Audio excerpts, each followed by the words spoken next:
Blackmail करतात. आमच्या ताईला आणा, मतदान आम्ही देणार आहे, आम्हाला ताईला बघायचं.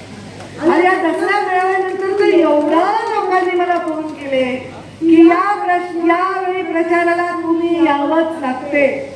मी एवढ्या सभा महाराष्ट्रभर घेते, कारण आता मला निवडणूक नाही ना, कोणी भावाला दिल्यामुळे मला निवडणूक नाही, त्यामुळे मी मोकळे आहे. तशी निवडणूक असताना मी सभा घेत होते, राज्यभर मी सभा घेत आहे आणि मत लोक देणारच आहेत. पण काही ठिकाणी असं आहे की ताईंना आणा, आम्हाला ताईंचं भाषण ऐकायचंय, बायकांना येता येत नाही सगळ्या कार्यक्रमांना, आम्हाला ताईला बघायचंय. एवढे फुलं टाकले तुम्ही माझ्या अंगावर, मला ओळखू तरी येईल का मी तुम्हाला? इतकं जेसीबीनी फुलं, हाताने फुलं, सगळ्या महिला रांगेत उभ्या असतात, त्यांच्या हातात फुलं दिले की त्यांना एवढंच माहित असतं ताई आल्या की ते फुलं टाकायचे. ते मन लावून नेम धरून बसलेले असतात, त्यांना टाकायचे म्हणजे त्यांनाही नाही लक्षात येतं की ते व्हायचे. माझ्या फटाफट मुलांचा मारा. आणि लोकांना खोटं वाटेल, इतकं प्रेम लोकांचं आहे की फुलांचा मारा. माझ्या शिवशक्ती परिक्रमा जी मी केली, महाराष्ट्रातल्या सगळ्या ज्योतिर्लिंग आणि शक्तिपीठांमध्ये गेले, त्या शिवशक्ती परिक्रमे झाल्यानंतर माझ्या सगळ्या अंगावर निळ उठले होते. निळ कसे? फुलं मारल्याने. फुलं मारायचे, पोरं लहान लहान जेसीबी म्हणून दनादन फुलं मारायचे. मी म्हणाले पाकळ्या मारा, नाही नाही पाकळ्या कमी होतात, फुलांना आम्हाला मारायचे. अक्षरशः माझे काळे निळे सगळ्या अशा फुलाचे वळण पडले होते. आणि हे प्रेम आहे तुमच्या सगळ्यांचं, हे पुण्य आहे मुंडे साहेबांचं. किती किती मला आज आनंद वाटतो की हे लोकांचं प्रेम आहे. खरं सांगू, राजकारणात एवढं प्रेम मिळवणं सोपं नाही. राजकारणामध्ये जे बोलेल ते करणं सोपं नाही.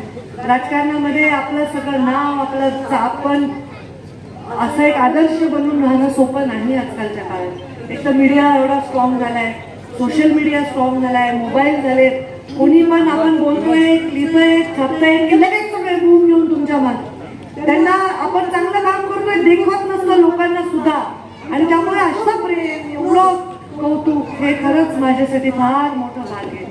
नरेंद्र मोदींच्या नेतृत्वाखाली काम करायला मिळालं, हेही फार माझं मोठं भाग्य आहे. कारण मी जेव्हा ग्रामीण विकास मंत्री होते, महिला बाल विकास मंत्री होते, तेव्हा सुरेश कायदे साहेबांच्या मतदारसंघात किती आपण निधी दिला. मुख्यमंत्री ग्राम सडक योजना, आणि हे तर गोल्ड मॅनच आहे, तुम्हाला पाहिलंच नाही. सुरेश तुम्हाला काही कमी पडलं तर घ्या ते करून.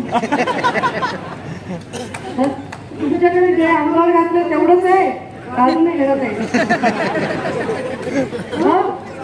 माझ्या आशीर्वादाचं एवढं सोनं मिळतं, मी स्वतःला आशीर्वाद गोल्ड मॅन आहे.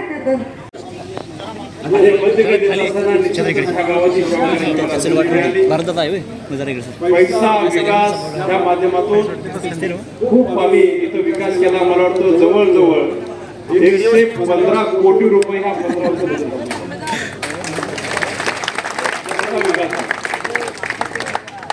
मुंडे साहेब त्यावेळी राजकारणात नव्हतो, पण मुंडे साहेब एकदा इथं गडला आले होते, ते हेलिकॉप्टर आले होते, त्यांनी मोरोबाई मंदिरचं दर्शन घेतलं आणि त्यानंतर दर्शन मोरोबाईचं घेऊन त्यांनी मंत्रालयात चालू केलं. त्यानंतर त्यांची उन्नती होत गेली असं म्हणलं जातं.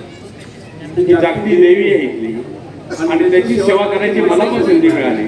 आणि हे मंदिर आम्ही जवळजवळ 2.5 कोटीचं मंदिर आम्ही इथे उभा करायचा प्रयत्न केला. आमची दौलत उभा राहिलेला आहे. हे देवीनी